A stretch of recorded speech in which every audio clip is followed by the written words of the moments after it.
আগরতলার এয়ারপোর্ট থানার অন্তর্গত প্রীতম শীল নামের এক ২৫ বছর বয়সের মানসিক দিক থেকে খানিকটা ভারসাম্যহীন ছেলেকে সুস্থ করে বাড়ি ফিরিয়ে আনার আশায় নেশামুক্তি কেন্দ্রে ভর্তি করিয়েছিলেন তার অসহায় মা।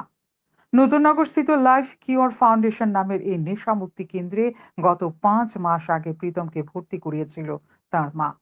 বিনিময়ে এই নেশামুক্তি কেন্দ্র তার অসহায় মায়ের কাছ থেকে নিয়েছিল ৭,৫০০ টাকা। সঙ্গে আরো ৫০০ টাকা দিয়েছিলেন তার মা। কিন্তু অসহায় মায়ের আর্তনাদ কে শোনে? এ তো শুধু আর্তনাদ নয়, একেবারে বুক ফাটা বেদনার সুর। সুস্থ হয়ে বাড়ি ফেরা তো দূরের কথা, বলতে গেলে ছেলেকে এক প্রকার ভাবে পঙ্গু বানিয়ে অসহায় মায়ের কাছে তুলে দিয়েছে নেশামুক্তি কেন্দ্রের তথাকথিত মাস্তানরা। বর্তমানে গুরুতর আহত অবস্থায় প্রীতম শীলের চিকিৎসা চলছে জিবি হাসপাতালে। অসহায় এই মায়ের কণ্ঠে হৃদয় জোড়ানো বেদনার সুরে বেরিয়ে এলো তার তো আর দ্বিতীয় কোনো ছেলে নেই।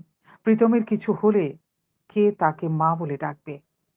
একটা কাজ করেন, আমরা হেরে নিয়ে তো পারতেন না, আমরা ভালো করেছি যে আমরা সেন্টারে একবার একটা দেবো কাজ টাজ করবো। তো আমি বলছি না, আমার একমাত্র ছেলে বাসার কাজ করে রাখা দরকার, আরো কষ্ট করবো ওনাকে আমি ধরনের রেখে নিই এ কথা বলছি করে। এরপরে তারা ২২ তারিখ আইনা তারা কইছে যে যখন তারা কইছে যদি হেডার ছাড়া দেয় আমার মানে সিগনেচার ছাড়া ছাড়তো না, আর যদি আমার কোনো কারণে মারা যায় তারপর ডেড বডি সার্টিফিকেট ছাড়া ছাড়তো না। সে জায়গার মধ্যে তারা ২২ তারিখ নিয়ে মানে ২০ তারিখ তারা মারধর করছে, প্রচণ্ড মারধর করছে। তো আমার ছেলেরে তারা নিয়ে ২২ তারিখ না আমার বোনের বাড়ি দিয়েছে। তো আমার বোনে কইছে সুস্থ ফুলা দিছে, ফুলার দিয়ে ল্যাংলাইয়া রে মুখ চুখ ফুলে গেছে রে, আমি রাখতাম না ফুলা ফুলে আজকে মারা যায়, মা কাজ করলে আমি পরে বেজালে করে দেবো। তখন তারা নিয়ে আমার মেয়ের বাচ্চা দিয়েছে। তো আমার মেয়ে তো শুরু, আমার মেয়ে তো আর পুরা শোল খুল্লা দেখছে না, বাচ্চা একটা কোলের দুধ খাচ্ছে। তখন সে রাত্রেবেলা রয়েছে, আমার মেয়ে ফোন করছে মা তুমি আই লয়ে যাও। সকালবেলা গিয়া ফের দিল ল্যাংরে হাটে, তখন আমি তো মা তখন সারা শোল খুলছি, খুললা দিদি মানে ফ্যাকচা বেতাগাটা এবং এতখানি ফুলা, হ্যাঁ এতখানি ফুলা পিঠটা একটা পুরা তেতা পুরা করে রাখছে। তখন হেরে দিন এলাম কিরে কি হয়েছে, মা তোমার তুলা গালি দিছে, তোমার তুলে গালি দেওয়ার পরে আমি তার লোকের তথ্য করণে আমার কম্বল ডাক্তার দিয়ে তারা ৩০ জন লোককে আমার খুব মারধর করছে।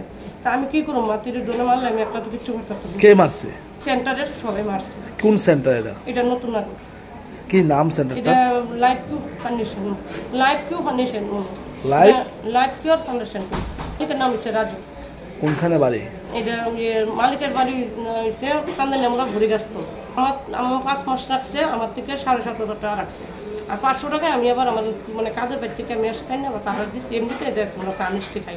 তারপর আমার ছেলেটার বেমার দূর করতে জীবিত ভর্তি দিয়েছি কালকে রাত্রে। এখন তো দেখেন আমার যে ওষুধ তত লাগছে, আমি নিজেই সুস্থ হয়েছি। আমি ছেলের কিচ্ছু পারতেছি না, অপারেশন লাগছে, ব্লাড লাগবো কইছে, আমি কিচ্ছু পারতেছি না, সিটি স্ক্যান করাইতে পারতেছি না, আমি টাকার লেগে কিচ্ছু পারতেছি না। অসহায় এই মা নতুননগর স্থিত লাইফ কিওর ফাউন্ডেশন সহ তার কর্ণধার রাজু নামের এক ব্যক্তির বিরুদ্ধে মামলা দায়ের করেছেন এয়ারপোর্ট থানায়।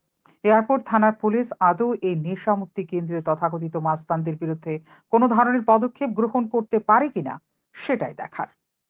শান্তন টিভি।